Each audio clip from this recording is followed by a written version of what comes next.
Staying on the stage, the Irish dance troupe Riverdance is touring China once again. This year, the dancers are performing their powerful and foot-stomping show at Shanghai's Grand Theater. Reporter Aixing Juelebei learned some moves from the group's lead dancer and brings us back this story.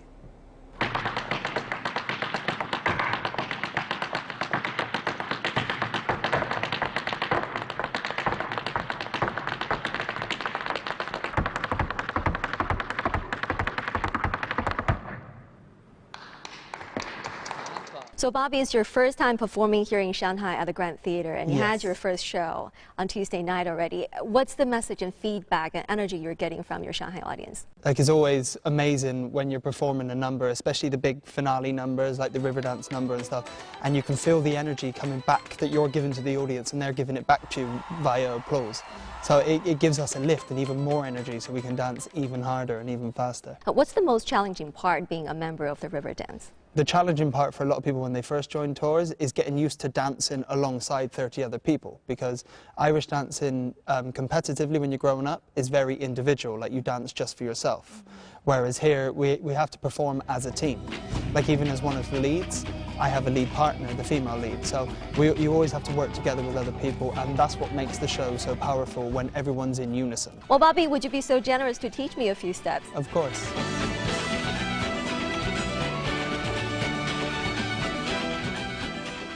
So we're going to start with our right foot in front, and so our feet are going to be turned out at all times. Right.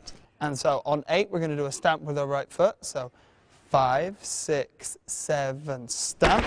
Now we're going to do the next move is called a treble, 3 sounds. Okay. So you're going to hop 1, 2, 3, and then so that's 1 treble. Now you can do the same on your right foot and right and left. And then this move's called a cut, so your left foot's going to come all the way up to your right hip. To kick high. Yep. Woo. Nice and quick. Okay. And left, right, left, up, and right, left, right, up. 5, 6, 7, stamp.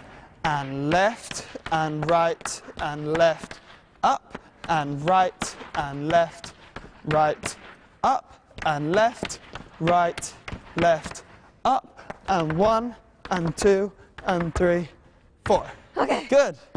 Falling Do you want to try it to the music? stage. Yes, I would love to. It's a lot faster. 5, 6, 7. Left, right, left, up. 1, 2, 3, 4. Right, left, up. Left, right, left, up. Right, left, right, up. 1, 2, 3,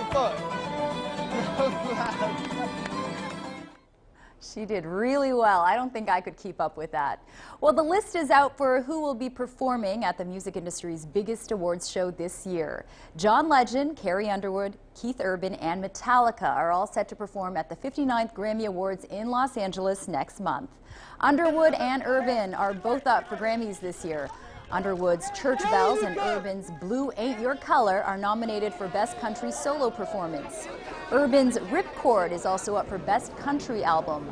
Meanwhile, Metallica's Hardwired has been nominated for Best Rock Song.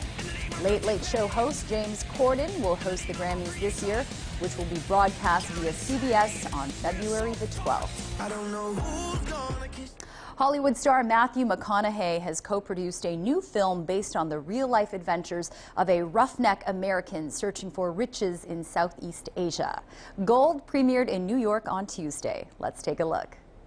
Gold business wrote me off years ago, but it's amazing how little gold dust can just change everything. Damn it, Kenny. Inspired by true events, Gold follows Kenny Wells' pursuit of what he suspects is a huge motherlode of gold in Indonesia. Wells spends every dollar he has and leaves the wife he loves to settle for a foreign land to try and make the largest gold find in history. For his starring role, Dallas Buyers Club Oscar winner and co-producer McConaughey gained 30 pounds, shaved most of his hair, and donned some pretty awful-looking fake teeth. McConaughey says that's how he envisions Kenny Wells, a man with nothing going up against everyone for everything. Those are the Kenny Welleses that I met growing up and saw through my father. Consumers of life, insatiable appetites. They ate, they drank, they smoked, they cried, they laughed, they hosted. They got everything they could have out of life. Most of them didn't live past 60 years old. Heart attack, a lot of them. But that's who the Kenny Welleses were. They weren't people who look in the proverbial mirror because they were too busy hustling and surviving. It seems everyone was surprised by McConaughey's transformation for this role. So I took a picture of him when he was finally in costume in Thailand. Like, we're getting ready. We haven't started shooting, but we're close. And now he's all in there and he's in character. And I snapped a photo and I texted it to my mother in Kentucky. So 1 second later from Kentucky, a text comes back to me. And she's Southern, so she said, "Oh, darling, what have you done to that beautiful man?" But looks weren't the only thing in danger during the shoot.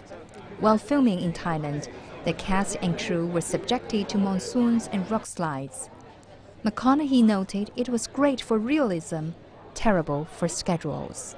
When you lose your sets on day 2, then you have to rip up your schedule and plans and say we have to get what we can get, when we can get it, where we can get it, however we can get it. So you turn it into an asset, you try to, because you can't sit there and mope about it and bitch about it the whole rest of the time, or you'll never get your shots. So you turn it into going, hey, here we go. Thailand initiated us.